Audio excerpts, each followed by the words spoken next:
Welcome to Killer Women with your host, best-selling author, Danielle Girard. And now, Danielle's next killer woman. Welcome to Killer Women Podcast, a proud member of the Authors on the Air Global Network with more than 4 million listeners. I'm your host, Danielle Girard, and my guest today is CJ Tudor. CJ is the author of the short story collection, A Sliver of Darkness, and the novels The Burning Girls, The Other People, The Hiding Place, and The Chalk Man, which won the International Thriller Writers Award for Best First Novel and the Strand Magazine Award for Best Debut Novel. Over the years, she has worked as a copywriter, television presenter, voiceover artist, and dog walker. She is now thrilled to be able to write full-time and doesn't miss chasing wet dogs through muddy fields all that much. She lives in England with her partner and her daughter.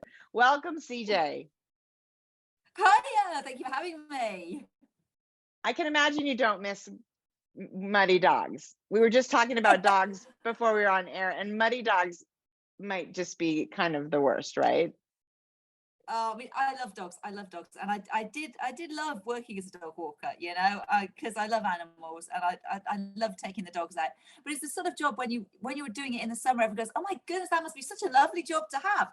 And then when you're out in the winter and it's raining and it's cold and you're traipsing through the mud, not so much. People don't know, out 6-7 hours a day doing that, suddenly not such a nice job. Not so much, although you're probably in fabulous shape. So I was also showing CJ that I took her book to the beach because we got to go to Mexico for Christmas, and I devoured it, and it's so fun. It's a little bit water damaged because I was at the pool. So tell our listeners about The Drift.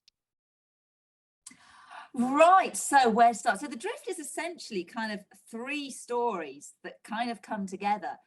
It's set in an unnamed snowy location in the middle of a snowstorm. And there's 3 groups of people who have all become trapped in different situations. Meg finds herself trapped in a cable car, stranded thousands of feet up in the air, that's kind of ground to a halt, with 5 other strangers, because she wakes up in this cable car. She comes to and she's with these strangers. She doesn't know how she's got there. And there's something going on that we find out later on, but they are essentially trapped in this cable car with not much hope of rescue coming. There's Hannah, who finds herself in a overturned coach. She's been evacuated from a boarding school in the mountains with some other pupils, and their coach is involved in an accident and it overturns, trapping them kind of upside down in the snow for various reasons. Again, they can't get out of the coach and the snow is piling up and the temperature's dropping. And again, it's a battle for survival.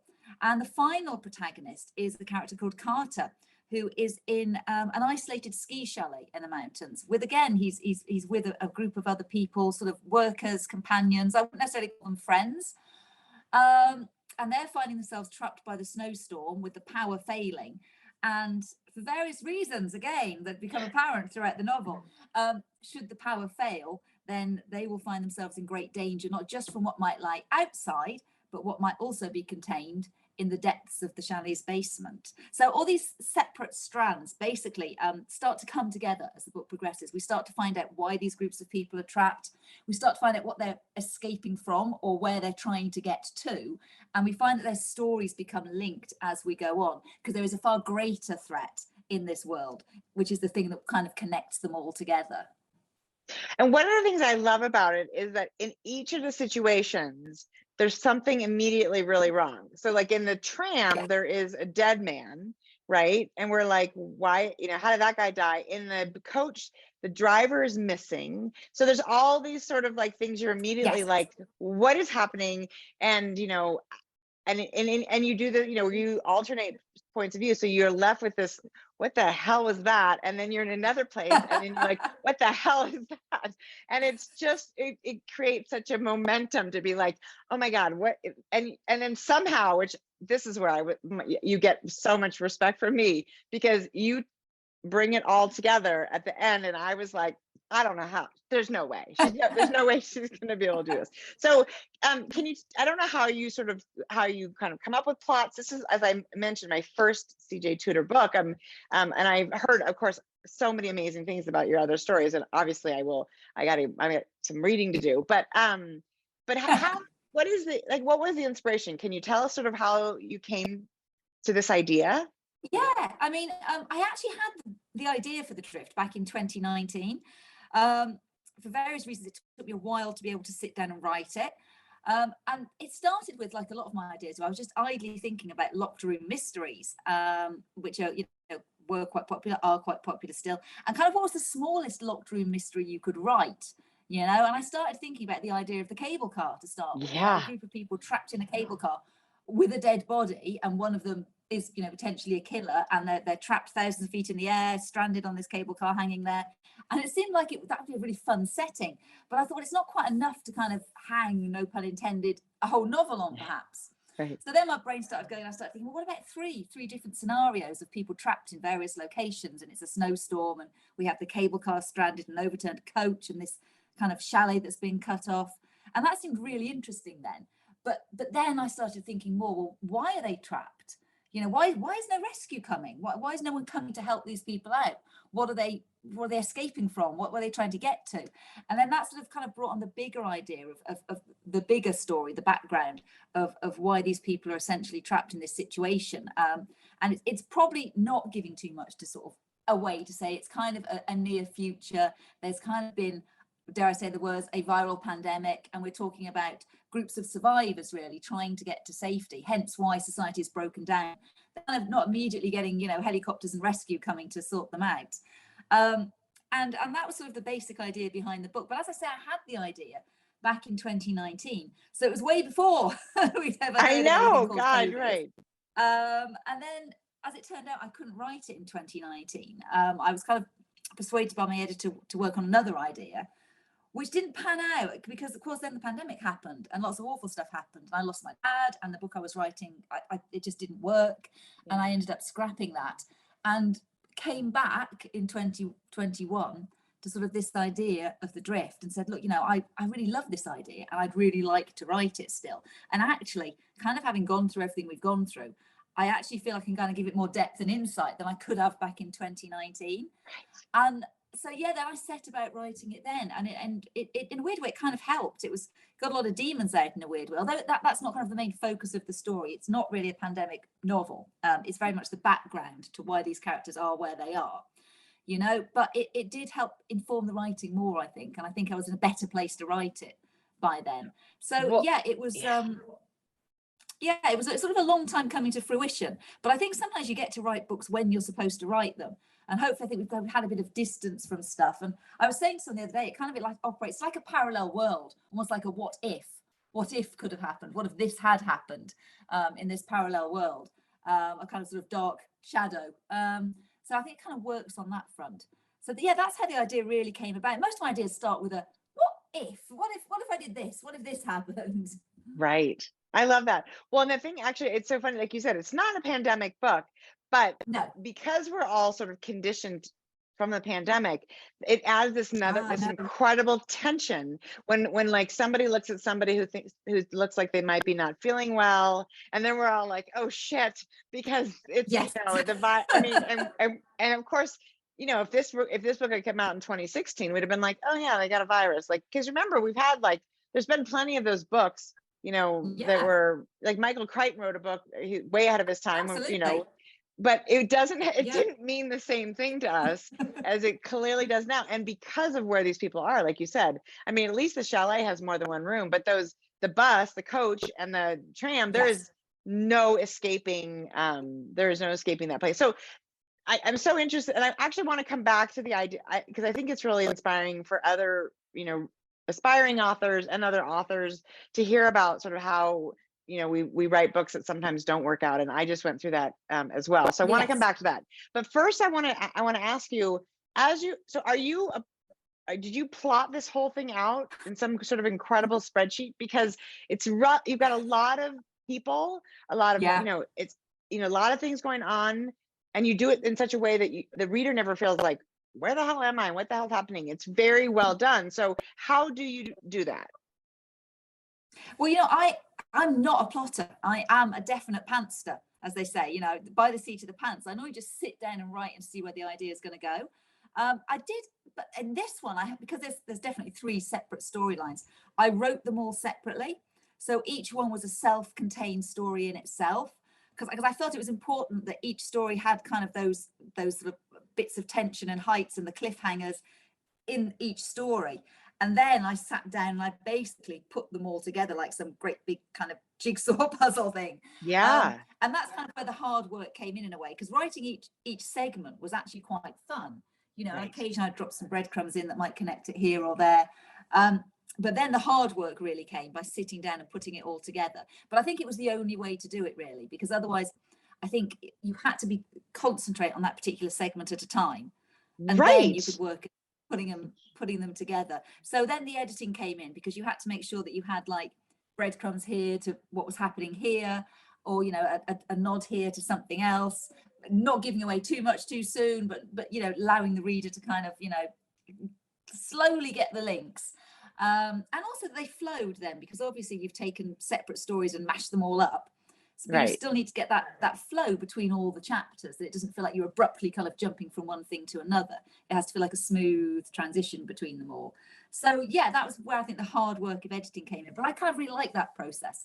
And that's the kind of the rolling up your sleeves part and getting stuck in. You've got, you know, got all your material, but now you get to really hone it and kind of hopefully make it work.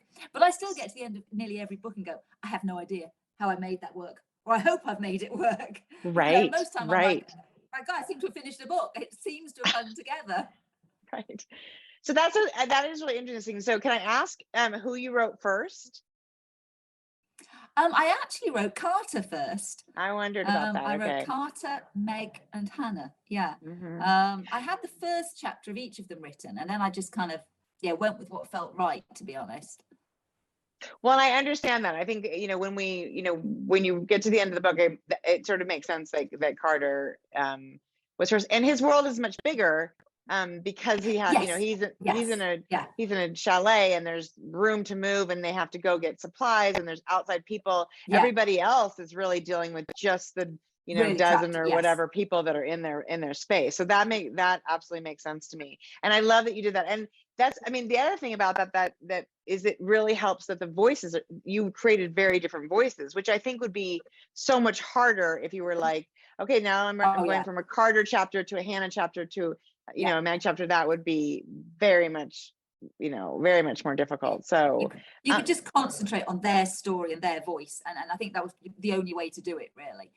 Because in some way I eased myself in, because like I say, the Carter chapters have a bit more space, whereas your challenge when you're writing a very small, tight kind of story with nowhere for your characters to go, essentially, is how you keep up the pace and the tension and stuff going on, because you can't kind of have them going to another room or traveling somewhere else and meeting someone else. So you've got that very sort of tight, which was fun, but it is a challenge. Yeah, it's fun. You can throw somebody out of a tram. That keeps the momentum going. Yeah, you can, definitely. You can do that. Okay, so and I said, as I said, this is sort of my first book. So is, you know, my first CJ Tudor book. So tell me, you know, I know you mentioned this one was sort of a little bit different.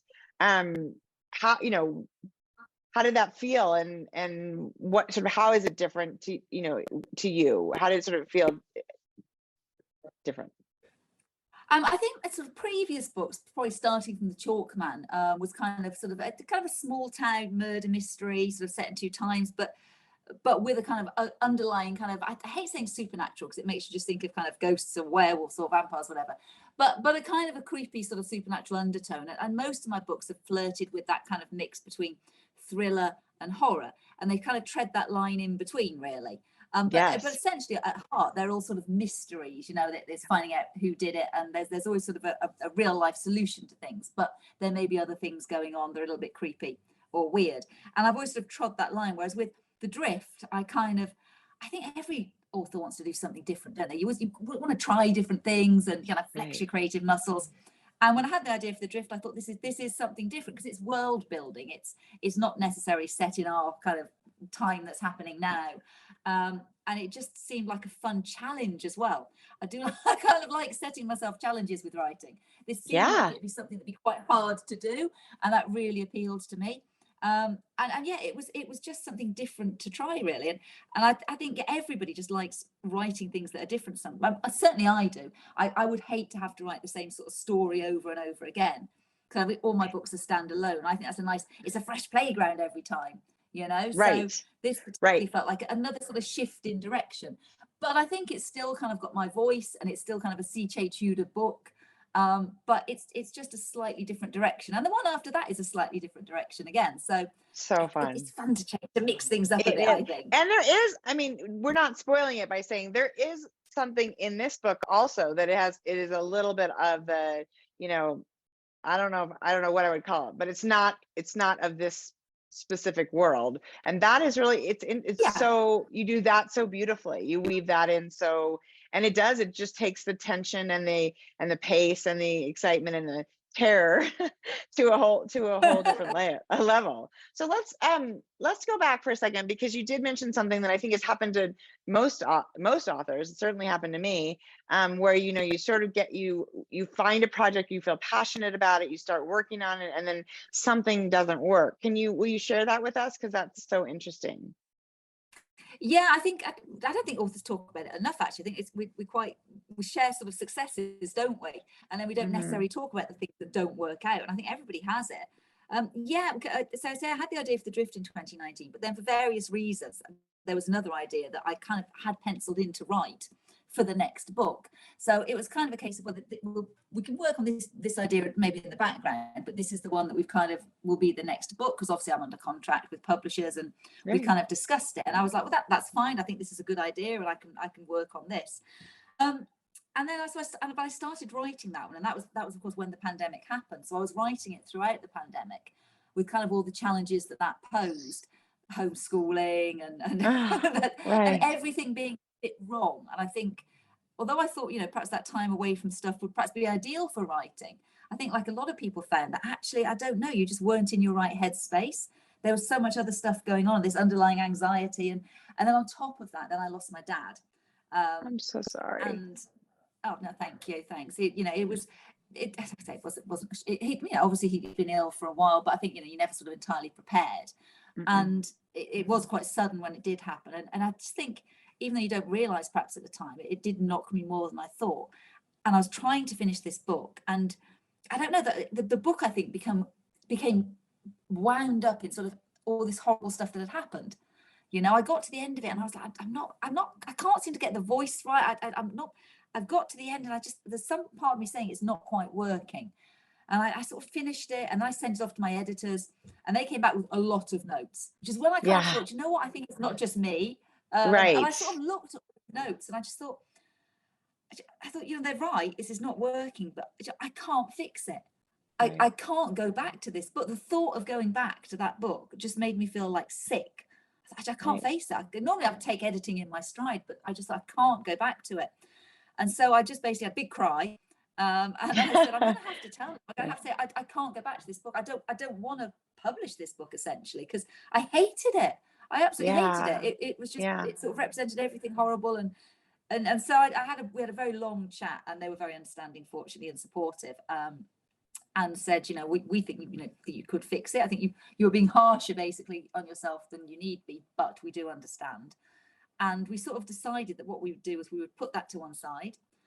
We would sort of leave it that year. We wouldn't put the book out that year. And I had a sort of chat. I said, I'd still like to put something out this year between sort of the next book. And we agreed that would be The Drift, because I was still passionate about that. And it's like, write something that, has your heart, because that will hopefully get the mojo going again. Right. And then in between, we decided to put out a book of short stories, which kind of I wrote in between doing The Drift, and really helped as well, actually, because I like writing shorts, and it just felt like the pressure had been taken off a little bit, I think. And then I was able to kind of write freely again. But it's awful, because you feel like a failure. I felt like I was letting so many people down. I was like, oh my God, like my publishers down, my agents, my editors, and people that might want to read my books. And I just I felt like a real failure for having to do it. But it was the right decision. And I don't think I'll ever go back to that book. Sometimes people say, well, maybe you'll go back to it. I'm like, no, I won't. Yeah, I really won't. I And won't go back to that book. I mean, I had to finish it, but it wasn't. yeah. Wasn't And, you right. know, I lost my dad, God, I think it's been almost 8 years now. But there is, you know, I feel like there is something, you know, we live in our brains all the time, right? That's our job, is to be in there and creating things and whatever. But if you're sort of some emotional shift, you know, like a grand emotional shift happens, you just can't underestimate how that impacts kind of Yes. everything. It really just, Yeah. it feels like, you know, and it's not. And then the pandemic, everybody says like, oh, this was my pandemic book. And half of us are like, I have a pandemic book that is never going to see the light Yeah. of day. I mean, Yeah. it's just, it was also, and then there's all this, you know, you take so much like sort of clear mental space to write a book. And then Yeah. you know, you're worried about the world. You have a child, you're homeschooling your child, you're worried about your child has all this anxiety and you're dealing Yeah. with their anxiety, and then your spouse's work is weird and they're home, and it just is like, you know, and everyone's like, Yeah. it's not It's this all life. wrong. Yeah. And they're like, this life isn't that different from your normal life. And I'm like, it isn't, but it It is. totally is. Yeah, Right. it is. And it's weird, isn't it? It totally is. It's like, yeah, I know I work at home and I'm used to being, but it's all wrong. Everything is just subtly wrong. And your Yeah. brain, you get on, but your brain is conscious that it's all wrong and trying to deal with all these different things, I think. And yeah, and I don't think you realize it till afterwards, because you try to kind of just try and plow on, don't you, with things? Yeah. And I think you do that with grief to an extent as well. It sometimes hits you a Yeah. little bit later on, because you're trying to, because in a weird way, you know, you're dealing with all the things that happen when someone dies, because there's the funeral and there's this and there's the other. Right. And I was trying to look after my mum because I didn't want her to have to deal with it all. And we were some distance away. There was, you know, I had to drive back and forth. So all of that is kind of, you're getting on, but you're not really getting on because you're not really dealing with anything Right. either as well. So it just, Right. then it all kind of Right. all comes in at one point. Right. Well, So, yeah, you know, I think it's a real, I appreciate you sharing that story. And I think it is really important to know that, and sometimes I think as writers, we have to be able to say, this isn't working, you know, it's not working Yeah. for me emotionally. And to force ourselves to, you know, write a book that isn't working, it shows, you know, people, it shows in the Yeah. book. It's just, you know, it's the right move, and the brave move is what you did, is to say, I know I have a contract. I know I could sell you know, I could put this book out there and, you know, fulfill my contract. And, Yeah, you know, yeah. So because I you think, know, like you say, you know, don't you? And I think yeah. readers know. I think people reading books can tell when it's something that someone's done by the numbers, or their heart wasn't in it. Right. And Right. I didn't want to try and patch something together that just, you know, I wasn't enthusiastic to talk about, or that people read and went, yeah, but it's not as good as the other one, is it? You know, Right. that kind of reaction. Right. You don't want that reaction. No, So it's so right. And it's so hard in general. Like, I mean, every time we put out a book, we're like, are they going to like it as much as they like that one? And is it, you know, and yeah. so to put out a book that, you know, isn't your best work is like, it just feels like you're just going to shoot off one of your feet. And that does not seem like a great idea. Right. So thank you. Like thank if you. people didn't like it. Yeah. I'd probably end up going, you're right. It's terrible. It's awful. I want it back. Bring it back. Exactly. So, so when you're, you know, when you're in a book and working and things are going well, you know, you're sort of normal. Do you have a ritual? Like, are you you know, your daughter, I assume, in school now, Yes, your daughter, so you have some time during the day. How do you sort of set up your writing life? Is there a ritual you start when you sit down? Is there a certain place, time of day? I always love to hear about sort of your writer way. Yeah, I mean, I'm quite disorganized. I'd say I'm quite chaotic. I don't sort of have to have a specific ritual. I mean, normally, if everything is going smoothly, and the fact is that life doesn't generally go smoothly, even week on week, does it? Right. You know, one of us will take Betty to school. I might go for a run and then sit down and do some work. And I'll write through, you know, hopefully to sort of lunchtime, and then it might be, you know, take the dog out, go and do something, get away from the desk, and then do a bit more until it's school pickup, and then everything goes crazy after then, and not much you know, work gets done when Betty gets home, you know. And that's a good day. That's an organized day. But I think I'm not one of those people. I know some people like to set word counts and be very organized and do all of that. I don't like to put that pressure on, because I just find that just life gets in the way, doesn't it? I say at the moment my mum's had some health things, and so that's kind of thrown life a bit skew with. So, you know, it's hard to plan. All my days have been interrupted and thrown a bit off. So I write when I can. And I think that's the best we can do. I used to like going to write in coffee shops, but then of course we had the pandemic and I couldn't do that. And I kind of got out of the habit of doing it. And so I've got a really nice writing space upstairs. I've got lovely views out of the window, and I've got some of my nice big desk and things. And so I like to hunker down here with a nice cup of tea and some biscuits and get settled in. And on a good day, that's great. I can sit here and write away. But life tends to throw curveballs, doesn't it? So I think it's always good to sort of say, it is a job. It is something we have to do. It is a job. You've got to be disciplined to an extent, but don't sweat it if you can't. It's a day where you get like 2 sentences written because either the phone's ringing, or I don't know, something's gone wrong in the house, or your child's ill and has to come back from school, or any of these things that happen all the time, and you have to deal with. I mean, are you very disciplined, or do you find I know that I can only really write like 3 or 4 hours a day, and then my brain is kind of fried.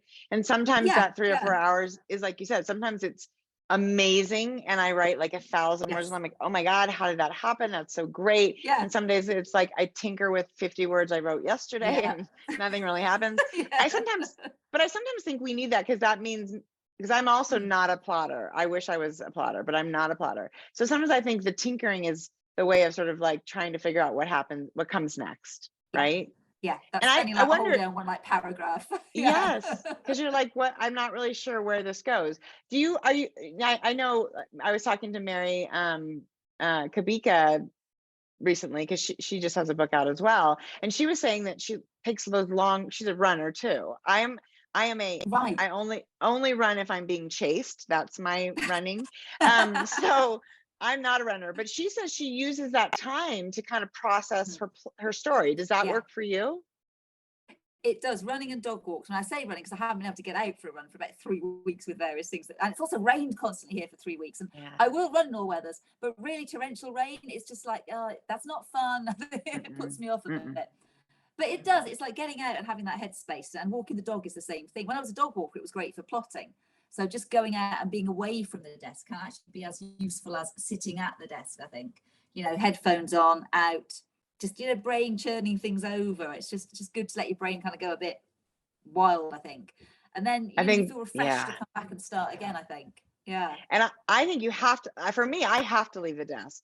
I can tinker with something for, a little bit, and then if nothing happens, I have to go and just, fold laundry, or, clean something, or take the dogs out, or something that uses, my body, but not my brain, to kind of find the next thing. I think that's true. And you make a good point. Definitely. I like that. I like the idea about, like, that people set these word counts and stuff. And in some ways, if that works for people, I think that's amazing. But if it doesn't work for you, great, yeah.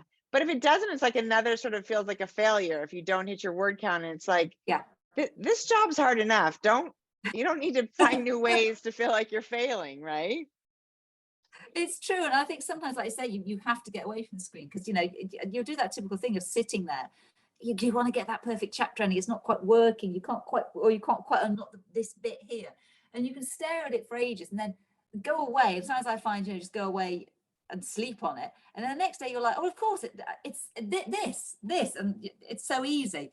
So I think, like you say, sometimes you just have to walk away from it and get that space and come back, really. And sometimes you do have to tinker for like all day on one particular segment, because it's a really important bit that you have to get right before you can move on.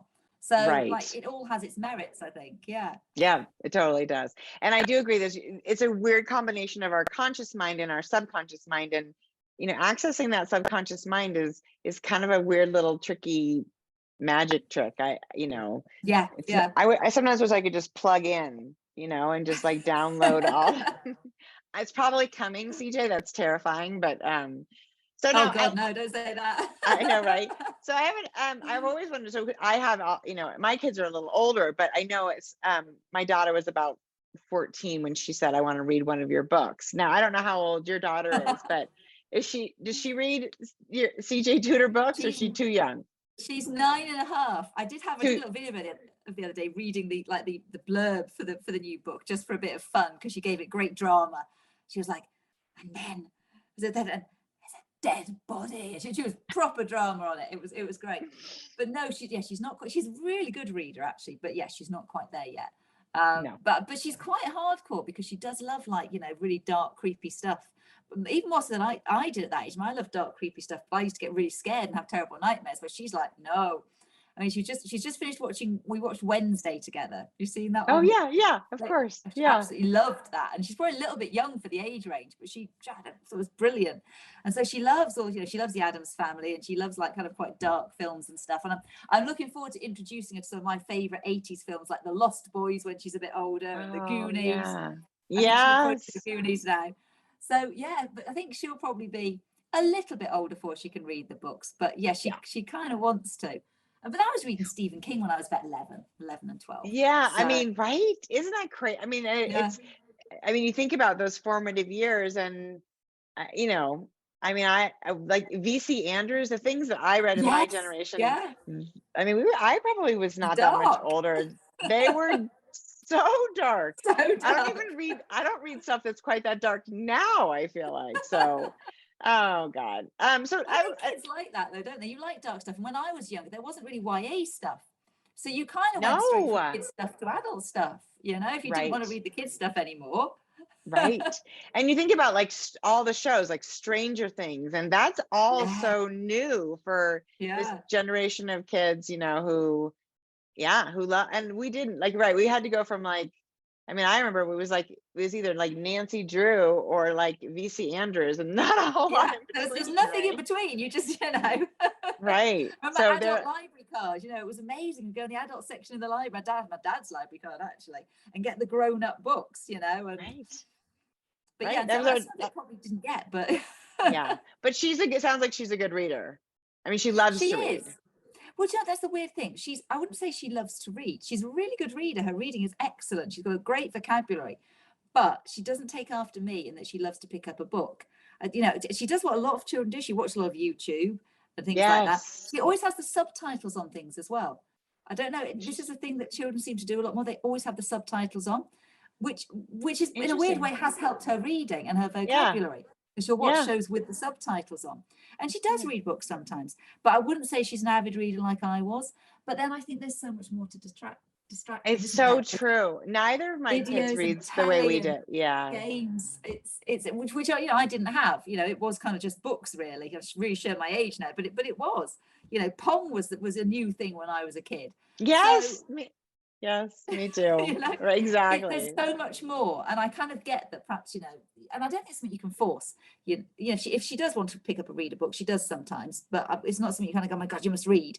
I'm like, as long as you're reading, I think this is good. And her imagination is great. She writes really well. You know, she has great imagination for stories. So I'm happy with that. And if she gets more into reading, it'll be something she does when she's perhaps a little bit older. Exactly. You've got to choose to do it. Yeah. Yeah, she'll find. I mean, I do think my daughter, I mean, and also they're in school, and that's a whole, you know, it's a different thing. Like my daughter sort of found it, you know, she's just graduating from college, so she's sort of getting into it. I think it's different when you're, you know, when reading becomes a forced thing versus when, you know, and it's fun it's fun for me to be like, you will love this book. You have to try, you know, read this book. Because that's, you know, and it's fun to share that, you know, because my husband's, he's, if he reads, it's like, you know, World War II, you know, right. Not really. That is not the kind of book that I'm reading either. No. So I was going to ask you about sort of, you know, one of the other things about, you know, writing is the sort of your community of people. You know, do you have a critique group? Do you write like completely solitary until the end? Like, how does that work for you? I'm quite a solitary writer. Yeah, I don't sort of like interference on it while I'm doing it. I like to sort of get on with it, get the book written. And then now I'll tend to show my husband, Neil. He'll sort of be the first reader. But when I wrote The Chalk Man, he didn't read it until after I'd got an agent because he is quite critical. Which is good. It is good now. I find it really useful. He's quite analytical about things. So he's a very good first reader and he can proofread it and things. But when I was, you know, trying to get published, I just feared he would crush me with his criticism and I wouldn't recover. So I didn't really show it to anybody when I first sent off The Chalk Man. I kind of just crossed my fingers. But now he's sort of my first reader. I'm not very good with critique groups and stuff. I do prefer to sort of do it on my own. I tried doing an online writers thing at one point, but yeah, it just doesn't really work for me. I don't know whether it's not so much that, I can't take sort of criticism, because obviously as a writer, you have to be able to, take criticism, because editing is a big part of it. So, I always say my editor's job is to sort of say how great she thinks my writing is, and then point out all the reasons that it's not, really. So right. Start with the positive, please. Start with the positive. This is wonderful, right. But this needs to change, and this, yes. this. Yeah. Yes. So I just find I like to get the original, the sort of bones of it all down without sort of interference, and then I'm really open to criticism and hearing what people have to say.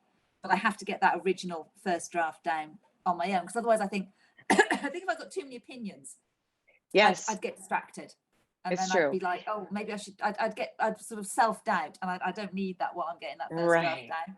Yeah. And then what about like the idea of like, so when you have, if you're stuck, is there somebody that that you sort of say, I have, like, do you talk through things with like somebody else, or you are literally, it's CJ, it's the show is entirely CJ. Yeah, it really is. I don't tend to run stuff. I mean, I've got some great author friends, really good group of female writer friends, and we chat about all sorts of publishing stuff, and sometimes other people will come on there and mention stuff, but I don't. I just tend to find I work much better just unknotting it all myself. And then I find it's very difficult to explain stuff to other people sometimes. Right. Because there's so much backstory. You have to to ask the question, you have to know like what happened in the first 75 pages. It's a lot to explain. I totally appreciate that too. But like you said, it is so important to have those people who you can be like, I got this hard news, or, complain about some. Talk about the whole business of publishing and stuff. People sort of understand it and are going through the same things. But it's good to have that kind of group that you can bounce stuff off, or just have a moan to. It's always good to have a group of people you can just have a good moan to about things sometimes.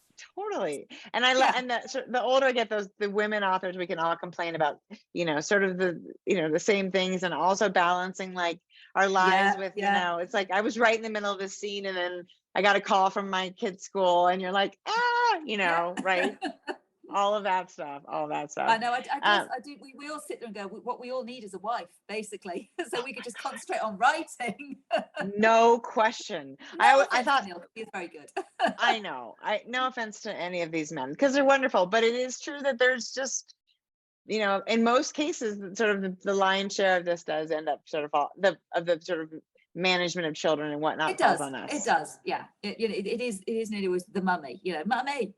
So, right. And that's kind of what you have to deal with, and you can't shut your door on it. You can't kind of go, well, I'm not dealing with you. Right. Until they're a little older, and then you can say, I'm writing, and unless it's really like, unless you're bleeding, you should probably not bother me. Yeah. She will run up to me like, no. And I'm like, is it important? Well, yes. Right. And then she'll be, what is it? This on Roblox I need to show you. It's like, that's not important. Right. Because it is to her. Right. So. Right. We need to sort of sort out what it's like. Is something on fire? Are you bleeding? These are basically. They get there. I love that. Well, okay. So this is out the 31st. Yes. No, the 31st. So I think our show goes live maybe that day. I am terrible by calendar, but people will be listening to this, and they can get this book, if not that day, then like within a couple of days. Yes. So it will be out in the world. Definitely. It is out in the world. So exciting. So one more question. You must write the first draft pretty quickly. I tend to get the first draft down. Generally, it depends. About sort of 10 months on average, I think. Okay. And then a couple of months of going back and forth then with editors and copy editors. So yeah, normally I'm a little behind at the moment on the current one, but not much. But I put pressuring myself, because of course you know what it's like. It's worthwhile saying, well, you can have an extra month or so, but then I'm behind for the next one. I know. You're like, no, I need to keep my schedule. Right. Absolutely. Well, okay. So since we're on that subject, I mean, can you tell us anything about what's coming next? Yes. I started, I'm about 2/3 of the way through, actually. The next one, which will be 2024. It's always so weird, isn't it? Because you're always working so far ahead. Totally. We're barely in 2023, and now we're talking about 2024. Yes.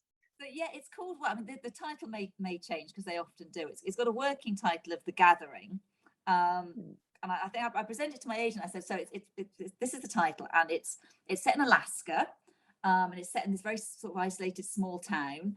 And there's a sort of gruesome, a young boy is killed. There's a gruesome murder, and there's a plucky female detective who comes into the town and sort of has to deal with this murder and these sort of quite hostile people that live in the town. And there's vampires. I love it. And Alaska. What a what a great sort of. I said it adds its own character. It does. I said, try and imagine sort of if you've seen the film 30 Days of Night meets, say, Fargo. It's kind of that kind of, mix we've kind of got going on. But we're going to, because obviously I don't live in Alaska and I've done a lot of research online. But the plan is to go out to Alaska probably around April, between the first draft and the kind of the proper edits, so that I can go out and get a real feel and sort of flesh it out and do some proper research. So that is the plan. Because I think you've always got to go somewhere. You have to go somewhere. Write about wherever you like, but you've got to go there and try, get that colour and feel. Yeah, so Alaska is. I'm really excited about. It's amazing. Betty, so it should be. Really amazing. That's actually a really smart thing. Now it makes me think I should be studying a book like in Croatia or I know the Maldives. There's a lot of places I'd like to go. This is exactly what I said. Neil said to me, can't you set your book somewhere hot and nice? Yes, right. Maybe the next one, but it will not be super hot in Alaska in April. I can tell you that. And it will still be pretty dark, probably. Yes. Yeah. So I'm looking forward to it. And it's a write-off. CJ, you are doing business. This is research. Yes, it's research. Exactly. So we got, since writers, we're not known for making millions and millions of dollars. So you've got to do a lot of research. You got to put what you can through. You got to use what you can. Absolutely. So okay, so this is so exciting. I think The Gathering is a wonderful title. So we'll just cross our fingers. I do think I've had, like, of my 16 books, I think I have like maybe 5 titles that were mine originally. So I'm not. You can never tell, can you? It's no. Sometimes the title is there straight away, and sometimes I find you just go through so many. If it's not there straight away, you just get that kind of like, what are we going to call this book? Right. And sometimes I'm like, this is the title, and they're like, no, it's not. And I'm like, no, okay, that is not the title. So that place is like weird that like writing 2 words is harder than writing the other 100,000, right? That it's like somehow the title ends up being the hardest words to write. So well, that is super exciting, and it sounds like we will expect that very early 24. That's sort of that's the plan. Yeah, that's the plan. You're like a January. You give us something to look forward to at the beginning of the new year, which is super fun. Yes. Okay, so CJ, tell our listeners where we can find you online. Obviously, The Drift will be at all, every bookstore, all your favorite. It should be at all good indies, all good bookstores. Yep, definitely. But tell us about online. Where, what are you on social media? Where can people sort of follow you? I'm on all of it really. I'm most active on Twitter because that's the one I can work best. So yeah, I'm at CJ Tudor Author. I'm just at CJ Tudor on Twitter. I'm on Facebook at CJ Tudor Author, and I'm on Instagram at CJ Tudor Author as well. But I'm on Twitter the most, I think, because being a bit clunky with social media, I'm still like going, I don't get Instagram, and don't start me on TikTok. I'm not on TikTok.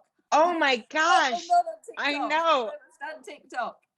Somebody said that to me, and I'm like, I'm too old. I'm going to say it right now. I'm too old for TikTok. Although my daughter has got me on TikTok, and I have like 3 videos and like 6 followers. So, it's not. You see, this is the start. This is the start. I'm like going, I'm not doing it. This is the hill I will die on. I'm not doing TikTok. This time next year. I was going to say, that's what you have to put Betty on. Say, listen, honey, you got to figure out TikTok so that you can figure out how to put your mom on TikTok. That's why we have children. That's why we have children, I think, is to help us with technology that's gone way over our heads. So, well, listen, this was I am super impressed. I loved it. I really enjoyed this. I loved, the 3 different,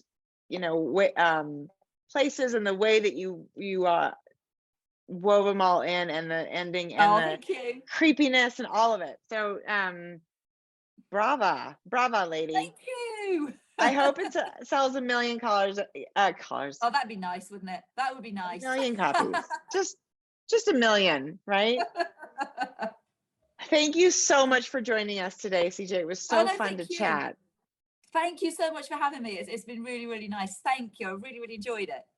Absolutely. And everybody, thank you for joining us today on Killer Women podcast with CJ Tudor, and we will see you next time. Bye.